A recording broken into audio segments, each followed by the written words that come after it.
Yeah, let's compared to not the do other. that anyway, because we have to have a finesse about that because of copyright shits. Right. Uh, but okay, how many topics do you have? Oh, we started. We on. What's up, everybody? Welcome to DBT Live. That's Dope Black Thoughts, and this is our first live production. We're streaming live on Facebook. This is your boy Kevin Cox and Marcus Ivy. We are set, ready, and ready to start this revolution here we live. are That is. here. So we ready to move. Yes, sir. So this is our first time ever going live, so it's kind of, bear with us, but at the same time, get ready because we're just chilling, we're just hanging out, we're gonna be shooting from the hip. I think, Marcus, correct me if I'm wrong, I think we would actually get our black cards revoked if we didn't talk about the Ahmaud Arbery shooting, murder slash lynching, whatever you want to call that. Got to. So let me just tee you up. Talk to me about it. Well, shoot. Being a criminal defense attorney, as you could probably imagine, the stress of representing clients who are young and black and charged. And now it's hard from the other end to see young black men get shot and killed, and those who do it don't get charged. I got a problem with that. And it's the craziest thing. So you're right. If we don't talk about this off the bat, then what are we? What are we here doing? I think the best way to, somebody asked me, so how do you describe, what you all are doing, Dope Black Thoughts? And I said, two dope boys, two dope men who are black fathers, publicly elected advocates, entrepreneurs, and business owners who will talk candidly and unapologetically about being black in America. What do you think about that? I think that's dead on. I think that's a perfect description of what we're going to be doing here.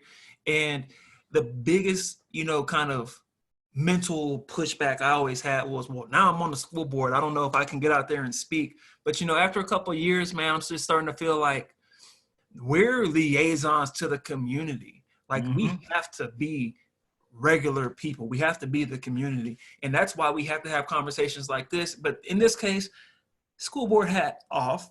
We're just going to be talking about stuff as black men because that's another role we have. We got to put on our black man hat because we can never take that off. I'm 6'7", 270 pounds. If I walk down the street, I can't take any of that off, So that's something that we're going to have to, that's what we're addressing here. We're going to be talking about these sorts of things this entire time. So Dope Black Thoughts is really just going to be us going down this road of just our open thoughts.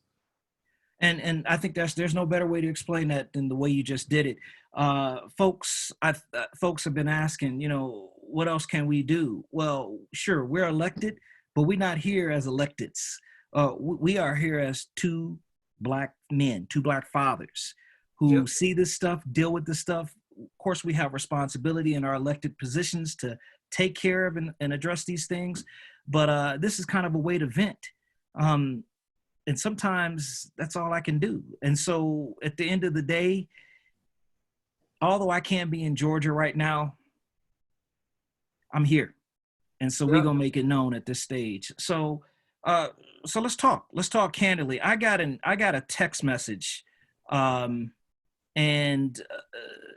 I guess I'll just say that this text message kind of hit me. It was a text message that was actually sent by a white woman. And I give it props just because I think in that text message, it addresses kind of what us black folks have been going through. So let me just go through a little bit. It says, black people are so tired. We are tired that we can't go jogging. Ahmaud Arbery. We can't relax in the comfort of our own homes. Botham Jean and Tatiana Jefferson. Botham Jean, by the way. We can't ask for help after being in a car crash. Jonathan Farrell and Renisha McBride. We can't have a cell phone. Stephen Clark. We can't play loud music. Jordan Davis. We can't sell CDs. Alton Sterling. Damn. We can't play cops and robbers, Tamir Rice. We can't walk home with a damn bag of Skittles. Forgive me, Trayvon Martin. We can't lawfully carry a weapon, Philandro Castile. Still, yeah. We can't have a disabled vehicle on the side of the road, Terrence Crutcher, and that was in Oklahoma, if you remember. And there's like 20, and I want to read them all. We can't breathe, Eric Garner. We can't run, Walter Scott. We're tired. We're tired of making hashtags. We are tired of trying to convince you that our Black Lives Matter too. Tired of dying. Tired. So very tired. Man, that speaks volumes to me. It speaks volumes. It does. I mean, and I got one more for you. You can't wear a mask.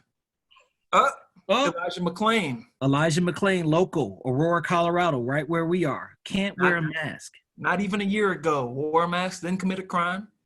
On the footage, you couldn't see him committing a crime or doing anything. Ended up dead. So talk about it. So look, back to Ahmaud Arbery. Could you give us a rundown as to what actually happened? You know, the footage is everywhere in black media, but I don't know how much the rest of the world's watching it. You get on Black Twitter, it's all over the place. But talk about it real quick, and we can start talking about what happened after. Well, you know, I guess the start is, you know, this was just a young man who was, quite frankly, he loves to jog. He likes to run. So he went out for a run. And then you had two white men, a father and son, who decided, and I don't even want to say their names. It's not, quite frankly, their names are not relevant at this stage, who decided that they're going to go for a run. And they're going to follow this young black man. And the stories are all over the place. First, it was this, they were having a string of robberies. Somebody, of course, fact-checked that. Black Twitter fact-checked that. And what did they come up with? There was nothing in the past, 60 days. Then he said he was running from house to house and running in yards, that he looked like some suspect. Guess what? That also was fact-checked. Doesn't exist. There was nothing there in that aspect. So why did they go after this young black man? They have no reason. No reason at all. There was three of them.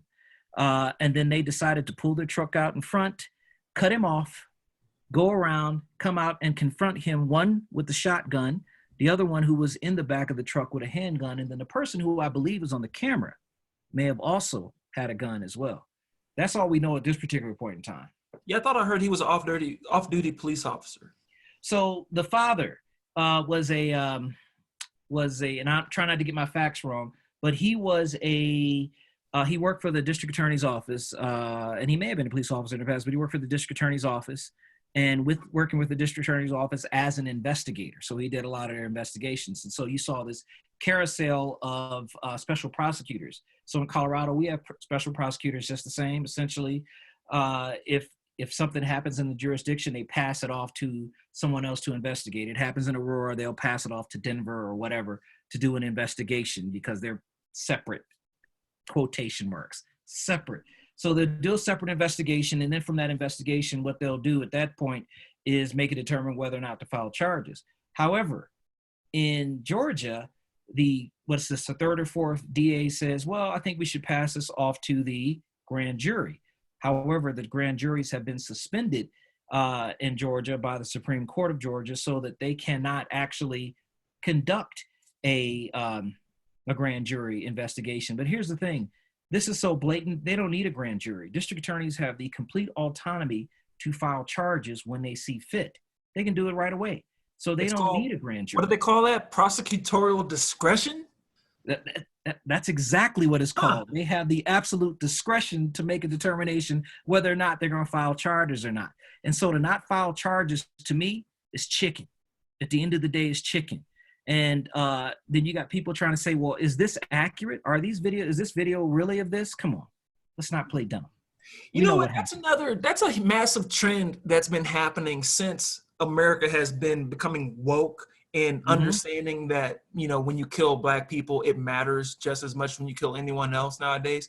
Now they're just disputing their eyes. We don't believe our 2020 vision. You see a HD video of a Black person just being killed, and they're like, oh, well, it doesn't show everything. Well, it doesn't show what he ate for breakfast. It doesn't show when his last bowel movement was, but we did blatantly see someone get murdered in cold blood. Saw him Yep. get chased down by a vehicle, and two people hop out. One grab him, and there's shotgun blasts and guns pointed everywhere. And I grew up knowing that if you see that situation happen with black people holding the guns, they would be Mm. they would be called thugs, murderers. They're obviously in a gang. What gang you in? What set you claiming? And You're right. they're gonna, like Dave Chappelle said, sprinkle a little crack on them.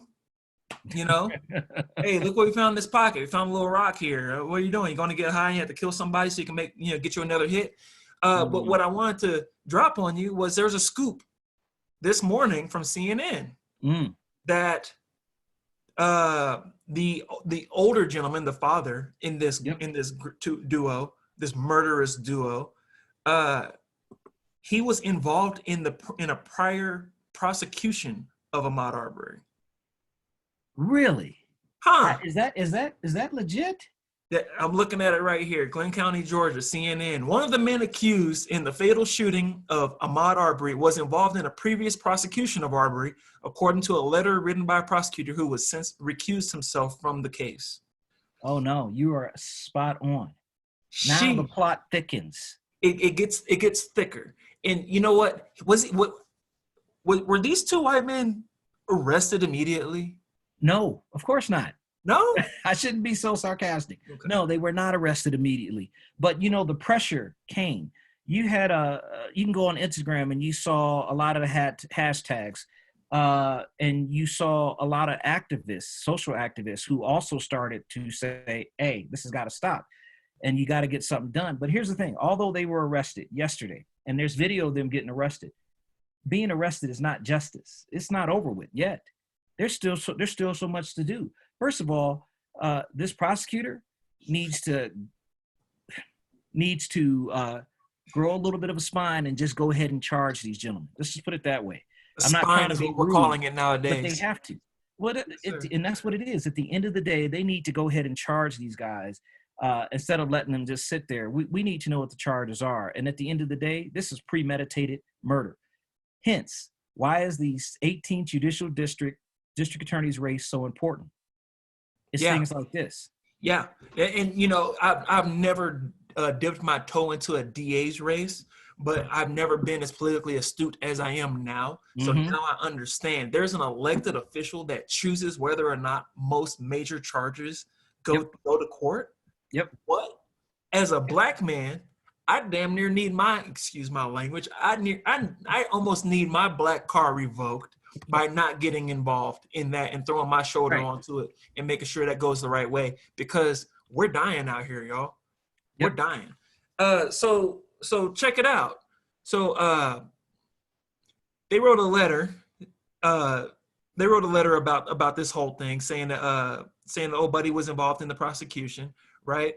The second prosecutor Barnhill was the second prosecutor to oversee the case after the Brunswick DA recused herself due to her office's previous connection to the murderer. Said in the letter, he believed it best to recuse his office from the case given the connections between his son and Arbery. That's almost like a blood feud. Like it's so close to organized crime. A black person could catch an indictment on some organized crime, premeditated. First of all, you get arrested right then and there. You might not survive being arrested. Right. And then let's talk about the two tiers of justice hate to just keep it like there's no black folks and white folks. So when a white person gets arrested, we're like, justice is served. I'm flashing back to Justice Kavanaugh during his hearings for confirmation, when they're like, we can't deny him being a Supreme Court justice. He's only in the what appeal court was he in? He's in like the second highest court in the land. Yeah, he was in one of the judicial circuits. I can't remember. I think it was the 10th, maybe. I was one of the judicial circuits. Anyway, so he's in this massive court with all this clout, and it's like it's like the top upper echelon of judicial authority. And they're saying, if we don't bump him up, we've ruined his life. We can't do that. We can't rob him of that. He'll be destroyed. What's he going to do? He's just going to sit there making quarter to $500,000 and go to court and rule in such unjust ways that explain why so many people were against him. But when Black folks have to meet the justice system, it becomes so punitive. Now all of a sudden, if they get beaten up, well, you know, officers have a hard job. If they get shot, well, hey, what are you going to do? Look at him. What was he doing? Why did he run? Well, and here's the thing: when you sit there as an attorney, and it's not just Black attorneys, but there's white attorneys that represent Black folks and other people of color as well. I would never shun down on any of my colleagues, because, you know, without them, where would we be in the sense of bringing out some of those issues? And I appreciate a lot of my colleagues who are not Black, who will bring up the fact that, well, because this young man or this young woman is Black or Hispanic, how come they can't get the same plea offer? How come we can't get them out of jail sooner? How come we can't get a bond that's similar to others who may have committed similar crimes? So you're exactly correct. It takes us to point it out.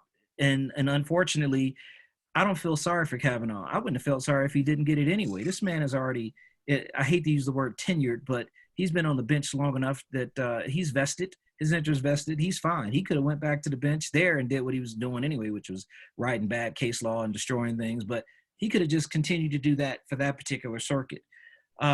This whole thing almost seems like a bad dream. It's a farce in many respects. And not to stray too far from Ahmad, but I have to say, we just gonna wait and see, I guess, at this stage. But we cannot afford to sit back and not do anything and to not speak up. And I'll give social media credit for that aspect. In particular, Black Twitterverse has been instrumental in that. Instagram has been instrumental in that. And so we need to keep pushing on that front. And I hate to say it, but sometimes in order to get movement, we have to take it as nationally as possible in that aspect. So sometimes if you got somebody there recording it, the other person needs to be on the phone making calls, right? Everybody shouldn't be recording. Somebody's got to be making calls at the same time to say, hey, here's what's going on. And have a demonstration and posters and, you know, hey, I don't want you to take a knee, but do something, but not that. Exactly. Spot on. So that's really what we got to do at this stage. Let me beat this dead horse real quick. Because we call it systemic racism for a reason. So our criminal justice system has racism sprinkled throughout it. So not only does that cop need implicit bias training, as successful as that may or may not be, not only do they need that training so that they're not making racist choices or racist decisions when they're when they pull up to the scene of the said alleged crime, but also when they put the cuffs on and when they walk them into processing and when they're being processed, when they're having their materials taken from them, you know, should they lose it, or should they actually care about it?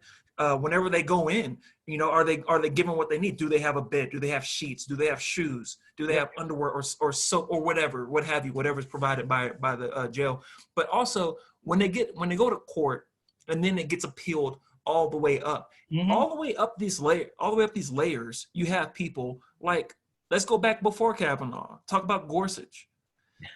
Gorsuch sat on a panel, and like I said, I'm beating this dead horse because I've been a truck driver in the past, and I'm looking at it from how it affects me, because no one ever relates to it until it affects them. So how it affects me.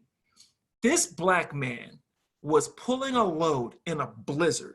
All right. I know what you're talking about. Yep. His trailer broke and he became stuck. Yep. And his heater was not working well enough to keep him warm.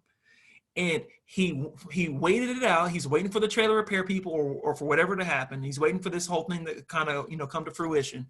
Yep. And he begins to suffer from hypothermia. He goes to sleep and wakes up and he can't feel his legs, because he's seriously like, hey, I'm in the process of dying. Maybe my organs are starting to shut down or what have you. So he says, you know what? Forget this trailer. I got to stay alive. Anyone with a beating heart would say, hey, get out of there, man. Go get the warmth. Come back to that trailer. The trailer's going to be fine. Right. You need to get yourself right. And his job fired the living crap out of him. Right. Yep. Yep. So he goes to court and they appeal it up, and then it reaches Neil Gorsuch, now Supreme Court Justice Neil Gorsuch. He's on this panel, amongst others, but he's the only one on the panel. This is how we're choosing them, guys. He's the only one on the panel who said, nah, he left that. He deserved to be fired. Yep. He should have stayed with that product and died, because historically speaking in America, Black people have been property. So I can't put your life above property if you've actually fully engaged into this white supremacist mindset that Black people are actually inferior and not the same level of humanity. So that's our previous Supreme Court justice, in which they stepped on a Black president's toes to even have the opportunity to put their guy in. To even, let's not even go that deep. I mean, I know we got some other things to talk about. There's a lot of layers, though. I mean, I can't say enough about the ridiculousness. And let me tell you right now, this Senate, the one thing, they are efficient at appointing new judges. So let's just be real on that aspect. So they are handling their business in that respect, and they are going to affect a generation or two with the decisions that they're making by the people they're putting in. It's a problem. It is a few more generations, because look at it. Racism and white supremacy did not just infiltrate the Republican Party. The Republican Party was built upon the foundation of it. Yep. Right. And the problem is, so was the Democratic Party. Yes. Everyone was a white supremacist up until, very recently. I'm not even going to say a date, because it's been just ebbing away. But it's still here. It's still strong. That's why there's people with their inventive mask pictures out there in Ku Klux Klan hoods, because they're still around. And they feel comfortable. They feel comfortable. Sorry, I got to plug my computer in. Are you good? And then, hey, by the way, everybody on Facebook, everybody watching this, the DBT Live viewers, the Ku Klux Klan is still here. All right? Like, they didn't get disbanded. They're still here. They're right here. So what, you think those guys aren't affiliated with some KKK dudes? Do you think that's a possibility? No, they know people in the Klan. People in the Klan know them, and they're champions for them. So there was a movement, and I don't even have to look this up. It's from like 1994. And you know what, Marcus? This may be on a previous episode, because I keep coming back to this. So if I'm repetitive, y'all, by the way, go look into our archive for our previous episodes, because we've done audio. We just haven't done video. We haven't done video yet. That's changing. Right, that's changing now. Today's changing. But there was a movement in the Ku Klux Klan to stop getting tattoos, stop getting swastika tattoos, stop showing yourself as a visual racist. Like, don't shave your head, don't do any of these things. And now what we want you to do is keep it quiet and go become a police officer.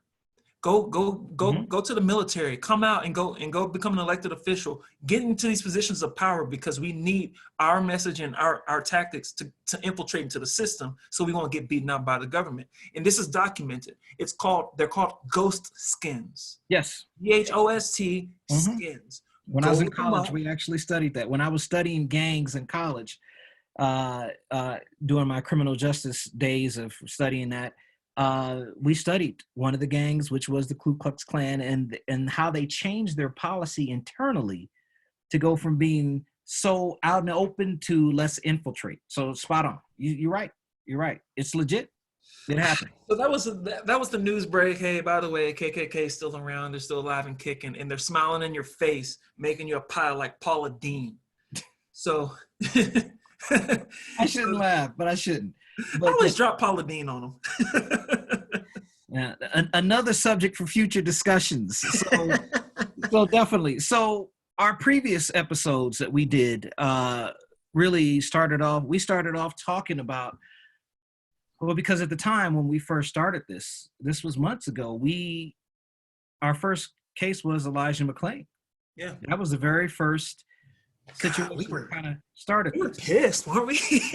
we were beyond angry, because this is home. This is where we're at. It's right here. This is where we're at. And so we were angry. And so we went through that, and we started going through the history of it, of the killing of young Black men and women. And I have a list, and it's long, and we'll post that up on our website. But that's how this started. But that's definitely not what we strictly wanted this to be about. There's gonna be some fun stuff on here as well.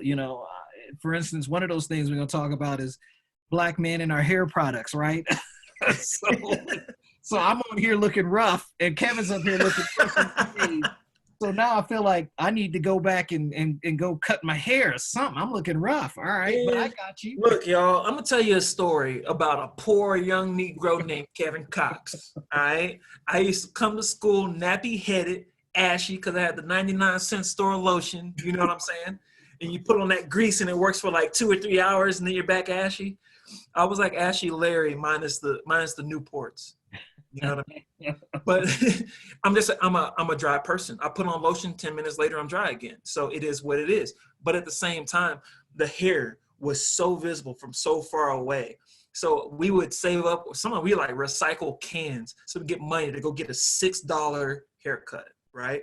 Mm-hmm. And I remember we get the haircut in the local barber, and I mean, it was so much better than getting those cuts on your ear from your mom trying to chop you up. You know, she'd be blazing your ear up, be bleeding on the back of your neck.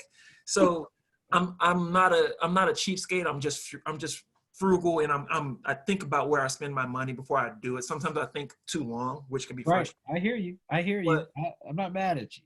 prices went up, right? Price of gas went up, price of haircuts went up. So one day I looked and the haircuts were $20 a wop. I'm like, damn, $20, hold on. So I got my hair cut and boom, they caught me right here on my cowlick, and that thing went way up here, and then they brought it way up here. And I was like, oh no, I went to Walmart, $6 more, I could buy a set of clippers. I turned 16, I bought my first set of clippers, and I just got rid of them in 2017. That's Wow. when I got rid of those clippers. And I mean, they've been through everything. I had them taped up. There was a short. I spliced them back together and all that.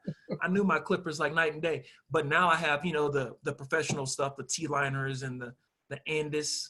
Right. No, I have Oster fast feeds. Any barbers out there, they know what I'm talking about. Well, this whole past 2 months, everyone has had to at least work on getting cutting your fade if you could, if and whatnot, you had to, and Yeah. even though it's still this way, even with the order that's lifted, it's still somewhat this way, that people are probably not going to be able to get haircuts, at least not except by appointment or whatnot. But it's kind of crazy how you have to just resort to personal means in order to get things done. So I get it. My son's got it easy. My eldest does. He's just growing a fro. He's got this competition. He's trying to grow his. Back in the day when I was young, I had Yeah. a big one, right?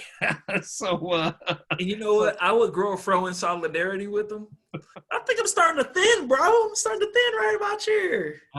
Yeah, that makes two of us. And this gray here, Yeah. this gray. So I'm still young though. I'm still young, vibrant, work out, all that other fun stuff. So, so anyway, so check this out. We got 20 minutes. So only 20 minutes. What's the next subject, man? Let's lighten this up, man. So my topic is something that makes everything a little bit better. It sounds like this when you engage it. And that's beer. So as a Black man, my journey with beer has been very mixed, because I'm not the most stereotypical, whatever, dude, whatever. If you don't think I'm Black, check my credit report. But I'm drinking right now Rogue hazelnut beer. You see it? Too much shadow. I see it. Rogue hazelnut. Yes, okay. Sir. All right. I love hazelnut in my coffee and everything. This is absolutely okay. Wonderful. This is some of the best thing ever. I mean, it's smooth, I'll get out. But look, in the Black community, we're always so quick to just go with what everybody else is doing. Bud Light, what? That is trash, dude. Bud Light? Miller Light? Huh? Miller Light? All of that. Look, the 40s, you know what? There's a whole different flavor. So when we start talking about malt liquor, that's a totally different ballpark. I don't mind you saying, hey, you know what? I still roll with 40s. No problem with me. But okay, so let's talk about Guinness. Dude, I drink Guinness. It's a refined flavor. It's strong. That's my winter. That's what I do in the winter. Yep. I'm about to Guinness in the winter because it's heavy. But that caramel and that chocolate note that comes out, I'm with you on that. I'm with you. Agreed. So that's what I want to do. I want to start bringing out some beers, man. Okay. Of So, course, we would do this in studio if hey, we weren't for on this Zoom. for this picture right here, it happens to put me right next to the beer fridge. So, Oh man. let me get it. Wow, we are doing education on beer. This is exciting. Here's one of my other favorites right here. Boddington's Pub Ale. Yes, I've heard of that. Yes, Boddington's. Yep. Rock with it. Rock with it. This is how I describe Boddington's Pub Ale. This is what Budweiser wants to be. This is what they're telling you Budweiser is. Budweiser is supposed to be this. So if you drink Bud or Bud Light and you think you like it, okay, get this and you're drinking real beer. Another reason why I roll with these tall cans like this. Guinness comes in a tall can like this. It's a pint, not a 12 ouncer. They have a nitrogen charge, not a carbon dioxide charge. Yes. Yes. So I didn't know that. when it's carbonated, it's already settled in there. So when you drink it, you're going to burp. You're going to get gassy. Period. So let me ask you this question. Go for it. How many black men and women do you think drink beers, for instance, that are not your typical American Miller Lite, Bud Light, all the typical American mainstream beers? I really don't know, but it kind of fuels where I was going to go with this conversation because I want to bring up, and bear with me for a second while I bring this up. I want to bring up some black beer stuff. So I was looking for black beer stuff. I was wondering if there's an African beer of sorts, but what they like in Africa, namely South Africa, they love homemade pineapple beer. Huh. Dude, I want that in my life. I love pineapples. Only needs three ingredients.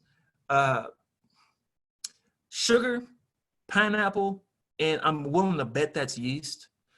And I left my little home brewing kit. I have a little, the little gift sized home brewing kit. I have Right. I'm gonna bust that out, Marcus. We're gonna have to start, fiddling around with some of this homebrew beer action.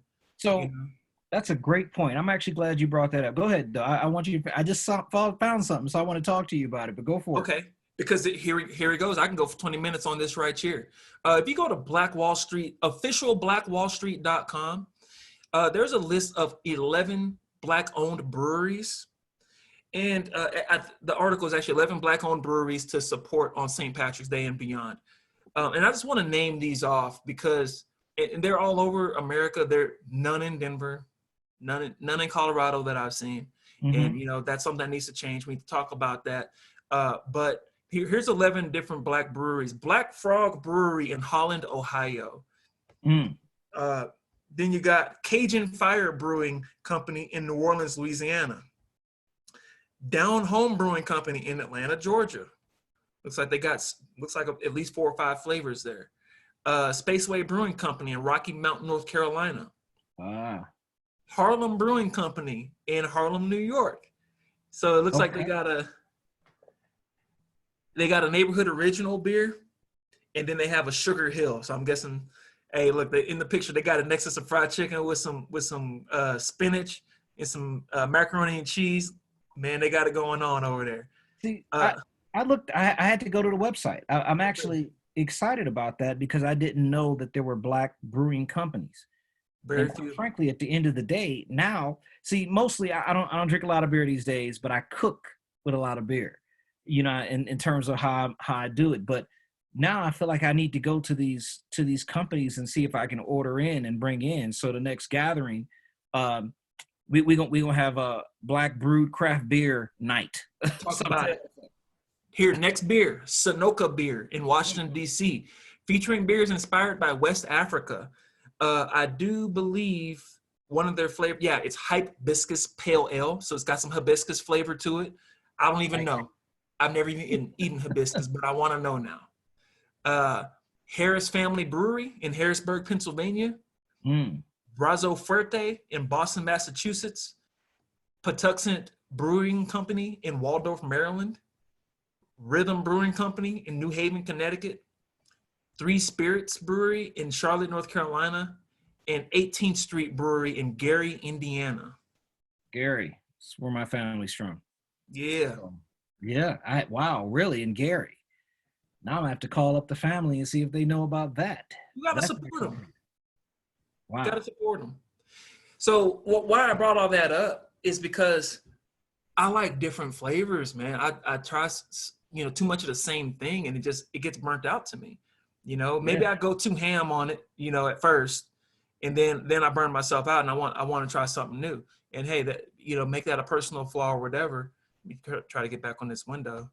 Let that be me. But still, that's the way I am. So while I'm speaking of new and different beers, I got one more, man. I was walking into the store just trying to grab a six, and I saw something caught my eye. And this is absolutely wonderful. If you like coconut, this is Avery Brewing Company Coconut Porter. If Wow. you like Guinness, if you like a dark, thick beer, you need to start getting to these porters. This bad boy is 10.4% alcohol.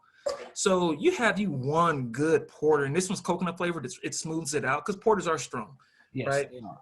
But you get your one with a good flavor to it. I tried their tangerine; it was a bit much, but man, that coconut, dude, I'm trying to tell you. Well, shoot. Well, let me add to this real quickly because you got me really doing some research. So Let's there's go. an article on Thrillist.com, and it's Yep. called, the title, quite frankly, is "There Are Almost No Black People Brewing Craft Beer. Here's Why." It's an article. I'm gonna shoot this article to you, but maybe we need to share this article. Yeah. But here's one of the main and interesting things. It has headings. Black people don't drink much craft beer. That's heading number one. Heading number two, there is an ugly history of racism in beer. That's heading two. So he goes through and gives a rendition on why craft beer and beer in general in the Black community, there's a racist tick to it. No idea. That's So ridiculous. so now you got me excited in that sense that um, we need to take a look at this. And it also goes through one young Black lady who has been brewing beer, Black lady who's been brewing beer for a long time. So we need to reach out to her, get her on the show. As far as I'm concerned, sheesh. That's the next frontier, man. We're gonna be having these guests. So if you're watching, you're enjoying this, reach out to us at dopeblackthoughts@gmail.com. Go to Dope Black Thoughts on YouTube. Go to Dope Black Thoughts on Twitter. Check us out. Give us some likes, some shares, some follows, subscribe, please. As of right now, 0 views because we haven't put anything up yet. But push it out there, guys, and please like, share, and subscribe on Facebook as well. Also, if y'all got ideas of things that you want us to discuss, and you'll see in our description on YouTube, we're entrepreneurs, Black-owned entrepreneurs. We're always looking to promote and bring on others who share the same philosophies as us. So we want to have a good time, but we are also serious when it comes to very serious things as well. So push that out there. We want to know. We want to have discussions about these things. And as you could already see, we probably gonna do half serious and then half how can we build up our community and what things can we bring to you all's attention.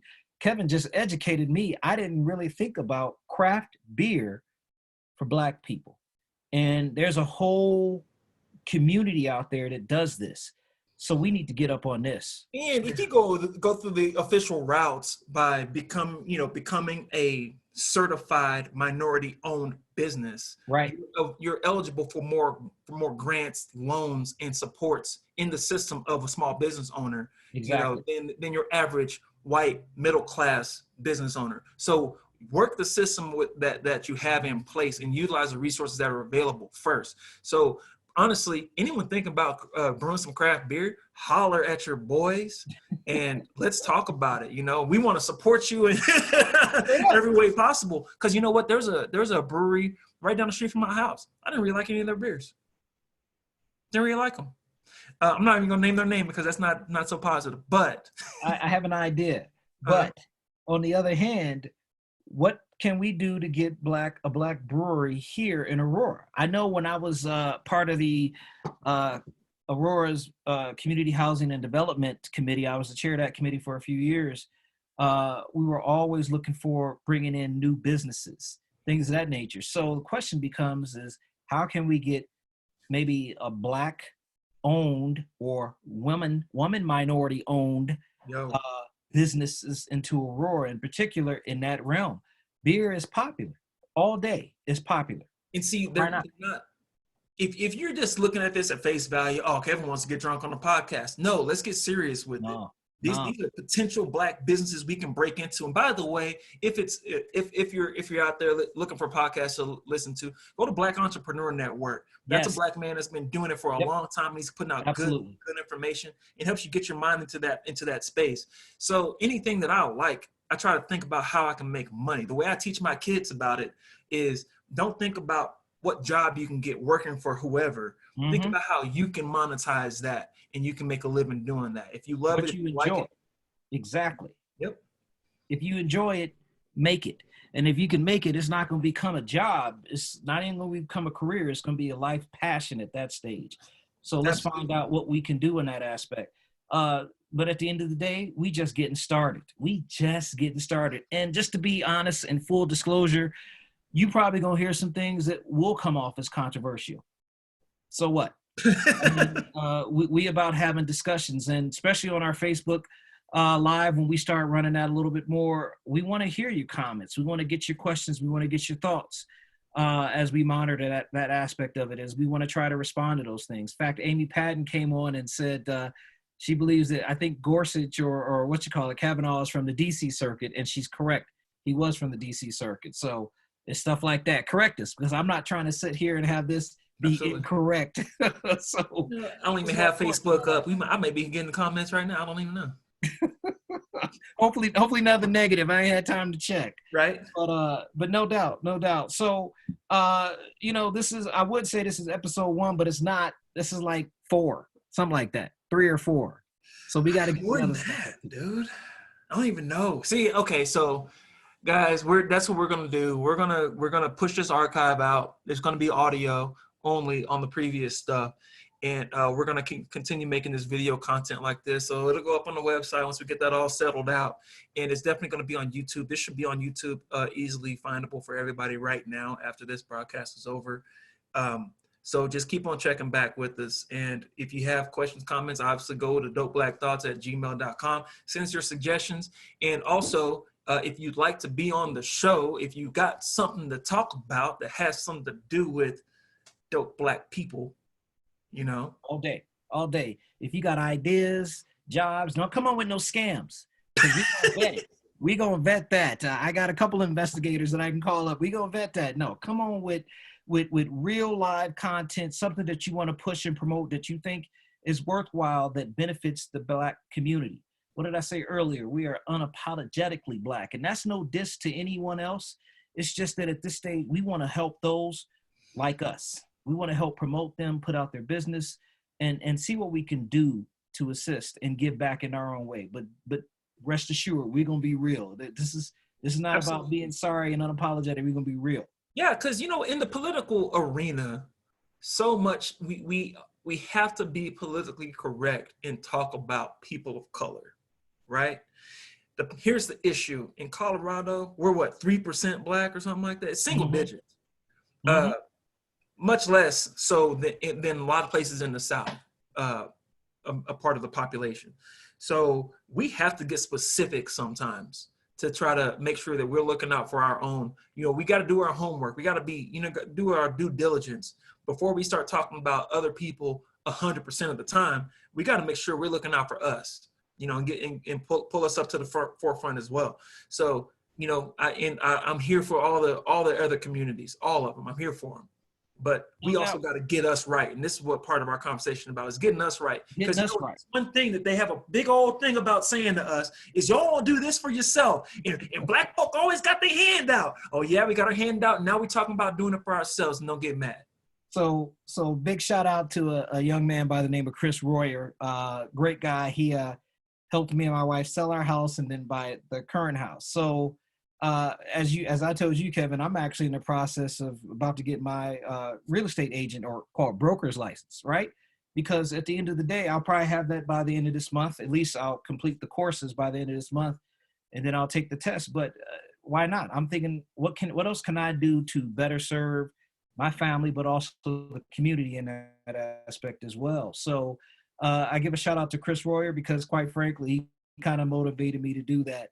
And just also real quickly, Kev, one of my sisters, Esther Parker, said, share where they are, please. I think she was talking about some of the folks with the, some of the companies that the Black-owned businesses as well. So if you know, if we can, maybe you can get that information to me. I'll post that on Facebook so we can share where some of these businesses are, and let's see if they send out.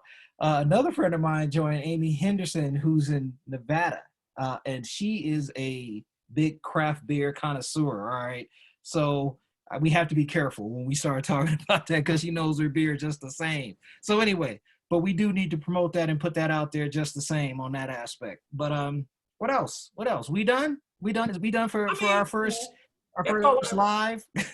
Man, we already knew we were gonna talk about this Ahmaud Marbury action, and God.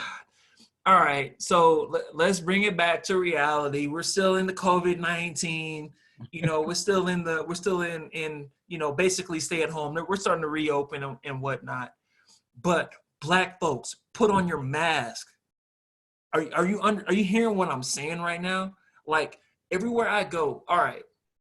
Let me reel it back a little bit. I don't want to hear my people say that we're being given the disease, that there's some sort of conspiracy against Black people, or that Black people aren't being treated as well, even though, objectively speaking, when you look at the numbers, Black people receive less treatment when they go into the hospital. That's a fact. Right. I know inside of Kaiser Permanente, in their internal studies, actually revealed that they don't give the same level of care to Black patients as they do other patients, right? But outside of that, before we can complain about that, we got to do this preventative. You can't just walk out there willy-nilly with your homeboys and go do whatever and act like it's all good. This virus doesn't care where, if you love these people that you catch it from. They don't care if you felt comfortable at your local grocery store or your liquor store.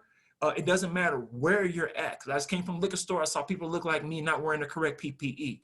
Put it on. Not only Right. can it save your life, it could save your family's life or your friend's life or your neighbor's life.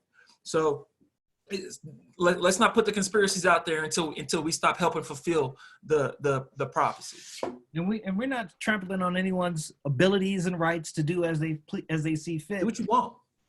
Do what you want. But at the end of the day, I'm about protecting family first, my family in that aspect, and doing what we need to do to protect ourselves. And quite frankly, we also want to make sure that we are doing whatever we are to make sure that we don't hurt or trample on anyone else.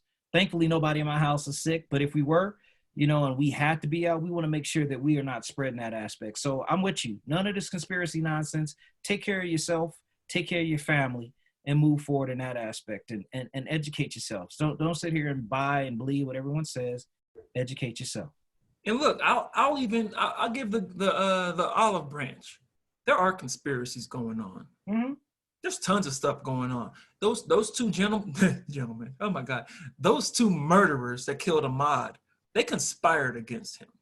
There was a conspiracy going on, and they had connection to the DA's office. You mean to tell me that DA's office isn't mired in some sort of misconduct? There's some things going on around that place. There's conspiracies going on all over the place, but we can't put these massive conspiracies into this entire governmental system. And then, other than saying that people are biased, or there's the echoes and reverberations of racism from 400 years of tradition, Right. Outside of that, you can't just say, oh, and they put this person in place, 20 years in advance, and then he grew up to run for this office. It doesn't go that deep. People don't know how to keep their mouth shut well enough to keep that secret. They just don't. Spot on. Enough said.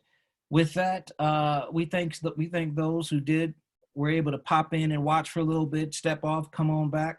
Hopefully you didn't come back at a weird situation when we were talking about something weird without context, but that's possible. It's recorded though. Yeah, exactly. But other than that, I think we're going to be trying to do this weekly at this point in time.